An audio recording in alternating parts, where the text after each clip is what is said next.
अपना जो ब्राउज़र है वो ओपन करना है। यहाँ पर आपको सर्च करना है उद्यम आधार। तो हमारे सामने इसकी जो ऑफिशियल वेबसाइट है आ जाएगी। वैसे इसका जो लिंक है हमने वीडियो के डिस्क्रिप्शन में और पिन कमेंट के अंदर भी आपको दे रखा है, जहाँ से आप डायरेक्टली इस पोर्टल पर आ सकते हो। अब यहाँ पर हमें एक नया रजिस्ट्रेशन करना है। इसके लिए यहाँ पर पहला ही ऑप्शन आपको मिल जाता है for new entrepreneur who are not registered at as MSME. हम इस ऑप्शन पे क्लिक करेंगे। अपना जो आधार नंबर है हमें दर्ज करना है। आधार कार्ड पर जो भी आपका नेम है यहाँ पर आपको इंटर करना है। ओटीपी के जरिए वेरिफिकेशन होगा। इसके लिए जनरेट ओटीपी के ऑप्शन पे क्लिक करेंगे, क्योंकि अभी ये जो प्रोसेस है काफ़ी सिंपल हो चुका है। तो अभी जैसे कि ओटीपी हमारे फ़ोन पर आ चुका है, जो भी नंबर आपके आधार से रजिस्टर्ड होगा उसी पर आएगा, हमें दर्ज करना है और वैलिडेट के ऑप्शन पे क्लिक करना है।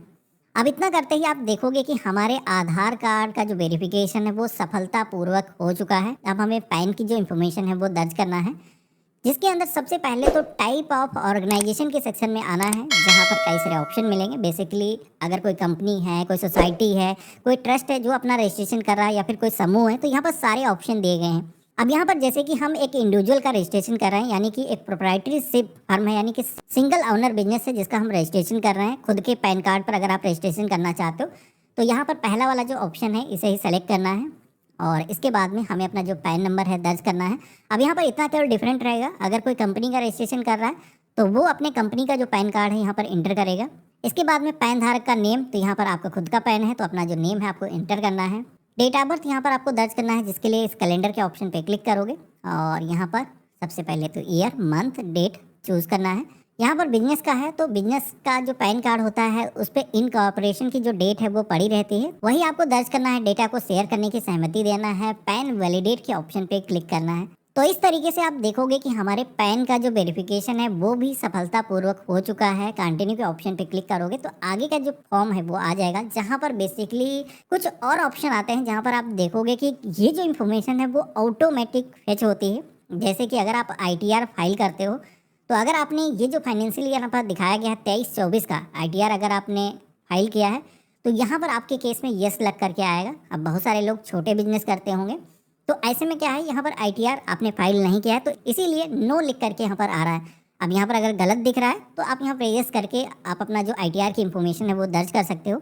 GST नंबर मेरे केस में फाइन नहीं हुआ है, ना ही मेरे पास में मौजूद है। नो के ऑप्शन पे क्लिक करेंगे। इसके बाद में पेज में आपको नीचे की तरफ आना है। यहाँ पर आपको अपना मोबाइल नंबर दर्ज करना है, अपनी ईमेल आईडी गूगल की आपको एंटर कर लेना है, जिससे कि आपका जो सर्टिफिकेट है वो जनरेट हो तो आपके ईमेल पर उसकी जो कॉपी है वो आ जाए। अब यहाँ पर आपको एक सीट दिखाई गई है। बेसिकली MSME के अंदर रजिस्ट्रेशन करने के लिए शेयर होल्डर का जो पैटर्न है वो किस तरीके का होना चाहिए, मिनिमम जो होल्डिंग है वो कितनी होनी चाहिए। जैसे कि कुछ कैटेगरीज यहाँ पर दिखाए गए हैं। अगर आप OBC से आते हो, SC से आते हो, ST से, या फिर कोई वुमेन अप्लाई कर रही है तो बेसिकली उनका जो होल्डिंग है मिनिमम कंपनी के अंदर कितना होना चाहिए। जैसे कि यहाँ पर दिखाया गया 51% होना चाहिए।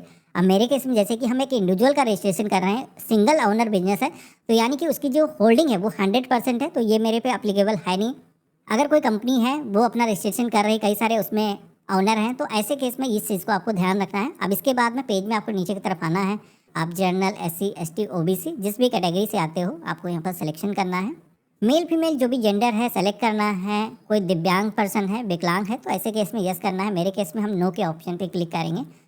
अब इसके बाद में आप सभी को यहाँ पर एक सेक्शन मिलता है नेम ऑफ इंटरप्राइज, यानी कि यहाँ पर आप सभी को अपने बिजनेस का जो नाम है दर्ज करना है।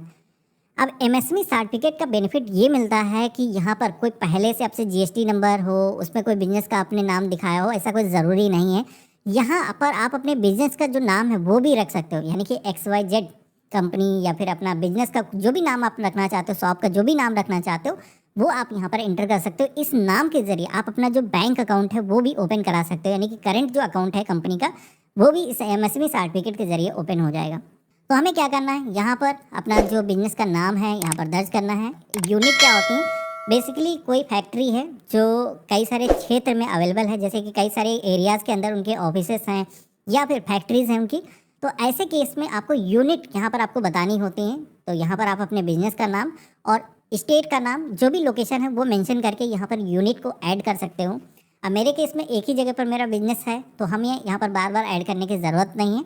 इसके बाद में आपको पेज में नीचे की तरफ आना है। अब यहाँ पर जो यूनिट आपने ऊपर ऐड किया था, यानी कि प्लांट की जो इन्फॉर्मेशन है, अगर आपका बिजनेस है, दुकान है, तो उसकी जो इन्फॉर्मेशन है वो आपको यहाँ पर दर्ज करना है। जिसके लिए आपको क्या करना है, जैसे कि हमने ऊपर इकाई यानी कि यूनिट हमने दर्ज किया था, तो एक ही हमने दर्ज किया था, तो एक यहाँ पर आ रहा है, तो सेलेक्ट करेंगे और इसका जो एड्रेस है हमें यहाँ पर दर्ज करना है।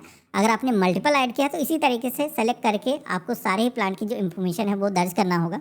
तो सबसे पहले तो आप सभी को बिल्डिंग अपार्टमेंट का जो भी नंबर है वो आपको यहाँ पर दर्ज करना है, अपने विलेज या शहर का जो नेम है आपको दर्ज करना है, जो भी ब्लॉक लगता है वो आपको यहाँ पर दर्ज करना है, आपका जो बिजनेस है जिस भी रोड पर है या फिर लोकेशन जो भी है यहाँ पर आपको बताना है, सिटी का नाम यहाँ पर दर्ज करना है, अपने पिन कोड को यहाँ पर आपको दर्ज करना है। और एड्रेस कंप्लीट यहाँ पर फिल हो चुका है। अब हम ऐड प्लांट के ऑप्शन पे क्लिक करेंगे। अब इतना करने के बाद में एक सेक्शन और आपको मिलता है, वो सेक्शन है जहाँ पर ऑफिस का जो एड्रेस है वो आप सभी से मांगा जा रहा है। अब जैसे कि कोई ऑर्गेनाइजेशन है उसके केस में क्या होता है कि उसका जो ऑफिस का एड्रेस है कुछ डिफरेंट हो सकता है, और जो प्लांट है, जो कारखाना है, उसका जो एड्रेस है वो डिफरेंट हो सकता है। तो अगर आपके केस में भी है तो आप यहाँ पर अलग अलग एड्रेस बता सकते हो। अगर दोनों के अंदर सेम ही है तो अब आपको यहाँ पर जो रजिस्टर्ड आपका ऑफिस है, अगर आपने इससे पहले कभी जीएसटी नंबर वगैरह लिया है या फिर कंपनी का जो रजिस्ट्रेशन है वो कराया है, तो उसमें जो भी रजिस्ट्रेशन ऑफिस है वो आपको यहाँ पर इन्फॉर्मेशन दर्ज करना है, जिसमें भी उसी तरीके से हम अपना जो कंप्लीट एड्रेस है दर्ज कर लेंगे। इसके बाद में यहाँ पर एक अलग ऑप्शन मिलता है लैटिट्यूड एंड लॉन्गिट्यूड का। बेसिकली जियो टैगिंग भी यहाँ पर अभी मांगी जाती है। इसके अंदर आपको करना क्या है, जैसे कि ऊपर जो भी आपने एड्रेस, ऑफिस एड्रेस जो भी दर्ज किया है, तो उसके अकॉर्डिंग यहाँ पर जो मैप है वो ओपन हो करके आ जाएगी। तो यहाँ पर इस मैप के अंदर बेसिकली करना क्या है, सबसे पहले तो आपको ड्रैग करना है जहाँ पर भी आपकी शॉप, बिल्डिंग, जो भी आपका ऑफिस है उसका जो एड्रेस है यहाँ पर कुछ इस तरीके से मैप से आपको सिलेक्शन कर देना है। आप इस तरीके से जूम करके भी इसके अंदर देख सकते हो। और यहाँ पर जैसे कि हमारा जो सिलेक्शन करना है और यहाँ पर लैटिट्यूड लॉन्गिट्यूड आ चुका है हमारी लोकेशन का, हम इसे सेलेक्ट करेंगे, ओके के ऑप्शन पे क्लिक करेंगे। तो यहाँ पर ये जो लैटिट्यूड एंड लॉन्गिट्यूड था, जो जियो टैगिंग है, वो यहाँ पर फैच होकर के आ चुकी है। अब हमें आगे जो इन्फॉर्मेशन है वो मांगी जा रही है वो हमें दर्ज करना है। अब जैसे कि यहाँ पर 14 नंबर वाला जो ऑप्शन है यहाँ पर पूछा जा रहा है, तो यहाँ पर इसके अंदर हमें कुछ एंटर करने की ज़रूरत नहीं है। इसके बाद में स्टेटस ऑफ एंटरप्राइज के सेक्शन में आना है। यहाँ पर आपका जो बिजनेस है उसकी जो रजिस्ट्रेशन डेट है या फिर आपने जो बिजनेस है जब से स्टार्ट किया है उसकी जो डेट है आपको दर्ज करना होगा। अब बेसिकली करंट की जो डेट है यहाँ पर मान्य नहीं होती, ना ही फ्यूचर की आप यहाँ पर डाल सकते हो, यानी कि पास्ट की कोई डेट आपको यहाँ पर डालनी होगी इससे पहले की। तो यहाँ पर हम दर्ज करेंगे। अभी जो बिजनेस की इन्फॉर्मेशन आप दर्ज कर रहे हो, तो वो जो बिजनेस है कि आपने स्टार्ट कर दिया है या फिर आप अभी फ्यूचर के अंदर स्टार्ट करने वाले हो, यानी कि उसके अंदर प्रोडक्शन स्टार्ट किया है, सर्विसेज देना आपने स्टार्ट किया है या नहीं किया है।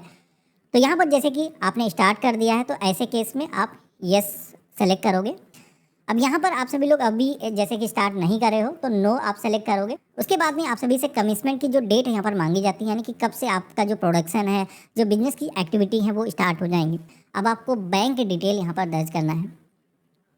अब अगर आपके पास में करंट बैंक अकाउंट है तो आप वो एंटर करोगे, नहीं है आपके पास में सेविंग अकाउंट है तो वो भी चल जाएगा। आपको अपने बैंक का जो नेम है यहाँ पर दर्ज करना है, बैंक का जो IFSO कोड है वो यहाँ पर दर्ज करना है, बैंक अकाउंट नंबर यहाँ पर आपको दर्ज करना है। इसी के साथ में यहाँ पर आपसे भी से पूछा जाता है मेजर एक्टिविटी ऑफ यूनिट। तो यहाँ पर आपका जो बिजनेस है वो जिस भी तरीके का है, अगर आप मैन्युफैक्चरिंग करते हो, प्रोडक्ट को निर्माण करते हो, तो ऐसे में मैन्युफैक्चरिंग वाला जो ऑप्शन है वो सेलेक्ट करना होगा। अगर आप सर्विसेज प्रोवाइड करते हो, जैसे कि कोई साइबर कैफे है, लाइब्रेरी है या फिर कोई डॉक्टर है, वकील है, तो ऐसे यहाँ पर सर्विसेज जो लोग प्रोवाइड करते हैं तो यहाँ पर सेलेक्ट करेंगे। रेस्टोरेंट का जो बिजनेस है वो भी सर्विसेज के सेक्शन में आता है तो आप यहाँ पर सिलेक्शन करोगे। अब यहाँ पर आप देखोगे कि सर्विसेज अगर हम सेलेक्ट करते हैं तो उससे रिलेटेड एक और सेक्शन यहाँ पर आता है जिसमें पूछा जाता है कि ये जो सर्विसेज हैं क्या आप इनमें ट्रेडिंग करते हो या फिर नॉन ट्रेडिंग बिजनेस है। अब जैसे कि नॉन ट्रेडिंग जो बिजनेस होते हैं, जैसे कि मैंने एग्जांपल दिए, डॉक्टर, वकील, टीचर या फिर IT कंपनी, कोई टूरिज्म कंपनी है, तो वो डायरेक्टली कस्टमर को सर्विसेज प्रोवाइड करते हैं तो इनके अंदर ट्रेडिंग नहीं है। तो आपको यहाँ पर ये वाला ऑप्शन सेलेक्ट करना है। अगर उनके अंदर भी ट्रेडिंग है, यानी कि डिस्ट्रीब्यूटर, दुकानदार जुड़े हुए हैं, तो ऐसे में आप सर्विसेज अगर कुछ ऐसी प्रोवाइड करते हो तो आप यहाँ पर ये वाले ऑप्शन पे क्लिक करोगे। अगर आप मैन्युफैक्चरिंग के ऑप्शन पे क्लिक करोगे तो मैन्युफैक्चरिंग के अंदर आप सभी को कुछ डिफरेंट ऑप्शन आएंगे, जहाँ पर भी जैसे कि मैन्युफैक्चरिंग करते हो, ट्रेडिंग करते हो या फिर आप केवल सर्विसेज प्रोवाइड करते हो, तो यहाँ पर भी आपको ऑप्शन मिल जाते हैं। तो बेसिकली आपका जो कोर बिजनेस है उसकी जो एक्टिविटी कोड है वो आपको यहाँ पर दर्ज करना होगा। अब इतना करने के बाद में जैसे कि मैंने आपको बताया कि यहाँ पर जैसे ही आप देखोगे कि हमने इतना किया है तो हमारे सामने NIC कोड को सर्च करने का जो ऑप्शन है वो यहाँ पर आ चुका है। अब यहाँ पर क्या है कि गवर्नमेंट ने ये डेटाबेस पूरा बनाया है कि आपका जो बिजनेस है जिस भी कैटेगरी के अंदर है, आप जैसे कि कोई मिल्क प्रोडक्शन का काम करते हो, उससे दूध, पनीर, घी बनाते हो, तो यहाँ पर जैसे कि मिल्क आप सर्च करोगे तो उससे रिलेटेड जो भी बिजनेस एक्टिविटी होंगी वो आपको देखने को मिल जाएंगी। तो यहाँ पर बेसिकली गवर्नमेंट की एक पूरी लिस्ट है एनआईसी कोड की, यानी कि हर बिजनेस को गवर्नमेंट ने एक कोड दे रखा है, जिसकी जो पीडीएफ है मैं आपको वीडियो के डिस्क्रिप्शन में दे दूंगा, जहाँ पर आप पहले से रीड कर सकते हो कि कौन सी इन्फॉर्मेशन यहाँ पर फॉर्म के अंदर दर्ज करना है, जिससे कि आपका जो रजिस्ट्रेशन है जब आप करो तो आपका जो वक्त है उसमें जाया ना जाए। अब यहाँ पर एक तो तरीका होता है कि आप एनआईसी कोड के जरिए आप डायरेक्टली यहाँ पर सिलेक्शन कर सकते हो। दूसरा तरीका यह है कि आप देखोगे कि नीचे की तरफ आपको सेक्शन मिलते हैं कि आप चाहो तो मैनुअली अपना जो एनआईसी कोड है यहाँ पर सिलेक्शन कर सकते हो। तो बेसिकली यहाँ पर जैसे कि अब हमें फाइनल बताना है कि हम इसमें क्या करते हैं, सर्विसेज प्रोवाइड करते हैं, तो ठीक है, सर्विस के ऑप्शन पे क्लिक करेंगे तो अब हमारे सामने कोड को फेच करने के लिए यहाँ पर ऑप्शन आ जाएगा, जहाँ पर सबसे पहले तो 2 डिजिट का जो कोड है ये हमें सिलेक्शन करना है। तो यहाँ पर आप देखोगे कि पूरी लिस्ट यहाँ पर आ चुकी है। जो मेन सॉल्ट है वो यहाँ पर आपको सिलेक्शन करना है, बेसिकली कैटेगरी आपको यहाँ पर सिलेक्शन करना है। अब कैटेगरी के बाद में सब कैटेगरी यानी कि 4 डिजिट का जो कोड है वो यहाँ पर चूज़ करने के लिए बोला जाएगा। तो इसके अंदर भी तो आपका जो बिजनेस है उसको और भी डीप एक्सप्लेन करना है। यहाँ पर जो भी ऑप्शन आपके केस में एप्लीकेबल है यहाँ पर आपको सिलेक्शन करना है, इस ऑप्शन पे क्लिक करना है। तो यहाँ पर आपके जो बिजनेस का मेन कोड है वो यहाँ पर फाइंड होकर के आ चुका है। एनआईसी 5 डिजिट कोड आपको सिलेक्शन करना है, देन आपको ऐड एक्टिविटी के ऑप्शन पे क्लिक करना है। तो इतना जैसे मैंने किया है तो एक जो एक्टिविटी है वो यहाँ पर आप देखोगे कि सफलतापूर्वक आ चुकी है। अब इसी तरीके से आपके बिजनेस के अंदर मल्टीपल टाइप के अगर बिजनेस होते हैं तो आप यहाँ पर बता सकते हो। अगला सेक्शन मिलता है नंबर ऑफ पर्सन एम्प्लॉयड, यानी कि इस ऑर्गेनाइजेशन के अंदर यानी कि आपका जो बिजनेस है इसके अंदर कितने लोग अभी काम करते हैं, पुरुष कितने हैं, कितनी महिलाएं हैं, यहाँ पर आपको दर्ज करना है। तो अगर अभी आप केवल सिंगल ही हो, केवल अपना बिजनेस आप ही केवल संभालते हो, तो यहाँ पर सिंगल भी आप ऐड कर सकते हो। अब इसके बाद में आपको पेज में नीचे की तरफ आना है, यहाँ पर राइट एंड डाउन वैल्यू यानी कि WDV के सेक्शन में आना है। यहाँ पर आपका जो प्लांट है, जो मशीनरी है, इक्विपमेंट है, उसकी जो इन्फॉर्मेशन है वो यहाँ पर बेसिकली दर्ज करना है। अब ये जो इन्फॉर्मेशन है अगर आप अपना ITR फाइल करते हो यानी कि ITR 3, ITR 5, ITR 6 अगर आपके बिजनेस का फाइल होता है तो आपके केस में क्या है, ऑटोमेटिक यहाँ पर ये जो इन्फॉर्मेशन है वो फेच होकर के आ जाएगी। अब यहाँ पर ऐसा नहीं कि फेच होकर के नहीं आती, तो आप अपनी जो इन्फॉर्मेशन है वो दर्ज नहीं कर सकते हो, यानी कि सेल्फ डिक्लेयर कर सकते हो, आप खुद से अपनी जो इन्फॉर्मेशन है वो दर्ज कर सकते हो। अब यहाँ पर ऐसा हो सकता है कि आपके केस में ये जो सेक्शन है वो अप्लीकेबल ना हो, तो इनके अंदर जैसे कि जो यहाँ पर फाइनेंशियल ईयर दिखाया गया है इसके अंदर जो मशीनरी प्लांट इक्विपमेंट की जो वैल्यू है वो जो भी है तो आप यहाँ पर बता सकते हो। अगर आपके केस में नहीं है तो आप यहाँ पर 0 भी इंटर कर सकते हो। यहाँ पर अगर आपने कुछ ऐसा खर्च किया है तो आपको यहाँ पर वो जो वैल्यू है इंटर करना है। अब यहाँ पर AB को कैलकुलेट करके ऑटोमेटिक यहाँ पर इंफॉर्मेशन आ जाएगी। अगर आपने 0 इंटर किया है तो 0 ही आएगा। बाकी यहाँ पर टर्नओवर आप सभी से पूछा जाता है, यानी कि पिछले जो फाइनेंशियल ईयर है उसमें कितना आपने सेल किया है। तो अगर आपका जो बिजनेस है एग्जिस्टिंग था, आप उसमें अभी एक्टिविटी कर रहे थे, तो आपको यहाँ पर बताना है कि आपका जो टर्नओवर है वर्तमान में कितना है। तो बेसिकली यहाँ पर ये डिसाइड किया जाता है कि आपका जो बिजनेस है, जैसे कि आपने देखा होगा माइक्रो, स्मॉल, मीडियम, इस तरीके की 3 कैटेगरी के अंदर बिजनेस को डिवाइड किया गया है। तो ऐसे में आप यहाँ पर बताओगे कि हाँ, जो भी इंफॉर्मेशन आप दर्ज करोगे उसके अकॉर्डिंग डिसाइड किया जाएगा कि आपका जो बिजनेस है वो किस कैटेगरी के अंदर आएगा। मैं आपको सीट दिखा देता हूँ। जैसे कि यहाँ पर आपका जो बिजनेस है उसका जो टर्नओवर है, अगर एग्जिस्टिंग है, नया बिजनेस है तो उसमें 0 ही रहेगा, आपको कुछ इंटर करने की ज़रूरत नहीं है। जैसे कि पहले से बिजनेस हो रहा था तो यहाँ पर जैसे कि आप देखोगे तो अभी वर्तमान में माइक्रो की जो डेफिनेशन है वो क्या है। तो जैसे कि आपका जो बिजनेस है अगर 2.5 करोड़ रुपए से कम की वैल्यू का इन्वेस्टमेंट है उसके अंदर, या फिर टर्नओवर है जो 10 करोड़ से ज़्यादा नहीं है, तो ऐसे केस में आपका बिजनेस आएगा माइक्रो कैटेगरी के अंदर। वहीं स्मॉल कैटेगरी के अंदर वो बिजनेस आएंगे जिनके अंदर जो इन्वेस्टमेंट है वो 25 से ज़्यादा नहीं है, या फिर 100 करोड़ से ज़्यादा जो टर्नओवर है वो पास्ट में उन्होंने नहीं किया है। मीडियम कैटेगरी के अंदर उससे बड़े बिजनेस आएंगे, जैसे कि 125 करोड़ से ज़्यादा का इन्वेस्टमेंट हुआ है बिजनेस के अंदर, या फिर टर्नओवर 500 करोड़ से ज़्यादा है। तो ये बेसिकली यहाँ पर इसी को डिसाइड करने के लिए किया जाता है। अब जैसे कि कोई छोटा बिजनेस है तो उसके अंदर आपका टर्नओवर इतना ज़्यादा नहीं होगा, तो आप यहाँ पर जो भी वर्तमान में आपका है टर्नओवर बता सकते हो। नहीं है, नया बिजनेस है, तो आप 0 भी यहाँ पर इंटर कर सकते हो। अब इसके बाद में यहाँ पर आप सभी को कुछ ऑप्शन दिए गए हैं टिक करने के। बेसिकली गवर्नमेंट के कुछ और भी पोर्टल हैं जिनका भी बेनिफिट MSME को दिया जाता है, जैसे कि जेम पोर्टल है जहाँ पर गवर्नमेंट भी कुछ प्रोडक्ट्स परचेज करती है जो MSME है उनसे। तो यहाँ पर अगर आप चाहते हो कि आपकी जो लिस्टिंग है उस पोर्टल पे हो जाए, आपकी जो प्रोडक्ट है, सर्विसेज है, उस पर सप्लाई आप कर पाओ, तो आप यस कर सकते हो। इसी के साथ में TRS EDS पोर्टल जो है इस पर भी अगर आप रजिस्ट्रेशन करना चाहते हो तो आपको यहाँ पर बताना है स्टाफ को हायर करने के लिए नेशनल करियर सर्विस पोर्टल पे आप रजिस्ट्रेशन करना चाहते हो तो आपको बताना है, यानी कि जो भी सर्विसेज आप अवेल करना चाहते हो यस करना है। जैसे कि डोमेन आप लेना चाहते हो .in करके, तो आप यहाँ पर बता सकते हो।